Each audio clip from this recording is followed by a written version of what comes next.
নমস্কার।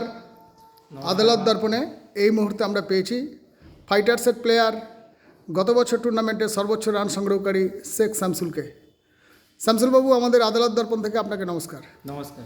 এবারের 2025 inter sub division cricket টুর্নামেন্টে আপনার দল সম্বন্ধে আপনার কী ভবিষ্যৎবাণী?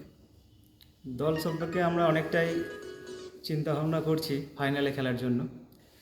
আমাদের ফ্র্যাঞ্চাইজির যে মালিক আশিস দা যিনি আছেন, উনি খেলার সঙ্গে খুবই উৎসাহিত এবং মাঠে যেতেই থাকে সবসময়, এবং এই জন্য ভালো লাগে এই ফ্র্যাঞ্চাইজিকে, এবং নিজে অনেকটাই উদ্যোগ নিয়ে সবাইকে চেষ্টা করছে মাঠে নিয়ে এসে প্র্যাকটিস করার জন্য, এবং আমরাও ফাইনাল খেলার জন্য প্রস্তুতি করছি। আপনারা ফাইনাল খেলার ব্যাপারে আশাবাদী, কিন্তু ফাইনালে খেলতে গেলে আপনাকে প্রথম ম্যাচ এলিটের মতো একটা শক্তিশালী দল, যেখানে নির্ঝরের মতো একজন বিখ্যাত বোলার আছে এবং অলরাউন্ডার, এবং যদি ওই ম্যাচটা আপনারা উতরেও যান, তারপরে আপনাকে আইদার একলব্য অর মা অম্বিকার মধ্যে বিজয়ীদের সঙ্গে খেলতে হবে।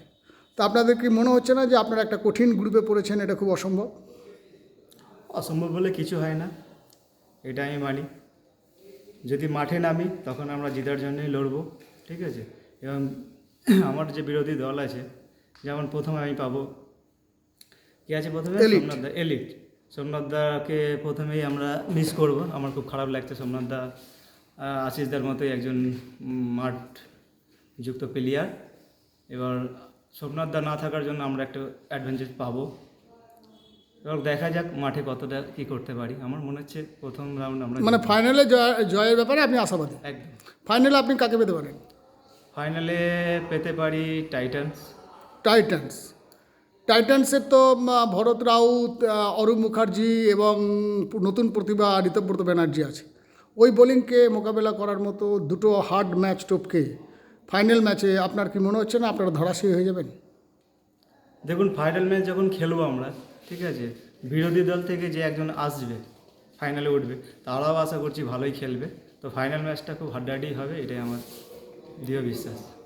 মানে এবারে ট্রফি জয়ের ব্যাপারে আপনারা ফাইটার্স একেবারে 100% আশাবাদী? একদম। আমাদের অলরেডি টিমটা এই মুহূর্তে যদি আপনাকে ফ্র্যাঞ্চাইজি করা হয়, তাহলে আপনি আপনার দলের বাইরে কোন দুটো প্লেয়ারকে নেবেন বলে মনে করছেন?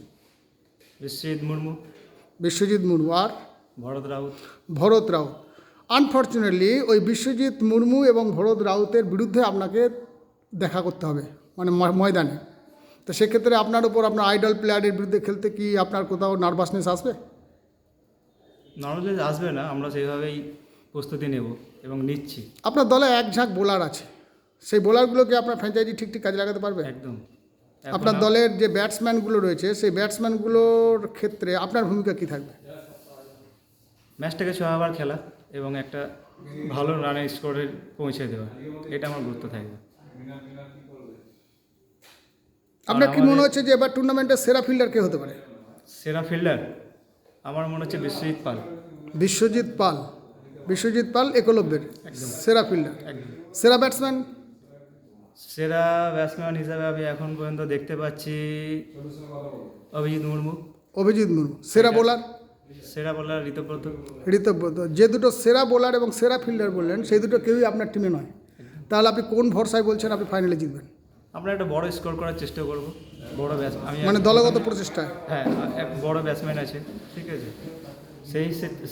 সেই ক্ষেত্রে আমি বললাম যে আমাদের অসুবিধা হবে না, যদি বড় স্কোর তৈরি করে দিতে পারি এগেনস্ট টিমের ক্ষেত্রে, তাহলে এগেনস্ট টিমের অসুবিধা হবে।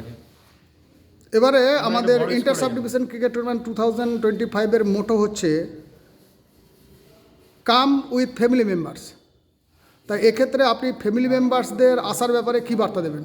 আমি তো বলবো সবাই আসুক, এটা আমাদের একটা পরিবারের সঙ্গে মিলন, ঠিক আছে। আমরা যখন কোঅপারেটিভে এসে একসঙ্গে সবারই সঙ্গে দেখা সাক্ষাৎ হয়, পশ্চিম বর্ধমানের যারা আমরা কাজ করে এসেছি সাথী এবং বন্ধু দাদা, ঠিক আছে।